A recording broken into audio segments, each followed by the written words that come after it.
तुम्हें रोम पसंद आएगा और तुम चाहो तो ओपरा भी देखेंगे। तुम्हें पसंद है ना? दिलान से मुतल्लिक जो कागजात आपने मांगे थे वो तैयार है। सफान यहाँ से निकल चुका है। खामोशी से गाड़ी में बैठ जाना, वरना अंजाम तुम जानती हो। एक औरत है, सबिया नाम है उस औरत का। चलो अब देखते हैं कि ये सबिया है कौन। ये लॉकेट मेरे पास दिलान की यादगार है। ये क्या है? हाँ, ये दिलान के बाप का खत है। ये खत वाहिद निशानी है उसके माजी की। आज का दिन खास है उस बारान के लिए। जिंदगी भर की जुदाई और हसरत का दिन है।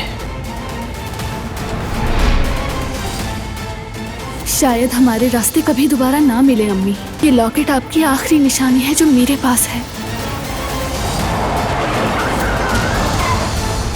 सफान की अभी तक कोई खबर नहीं।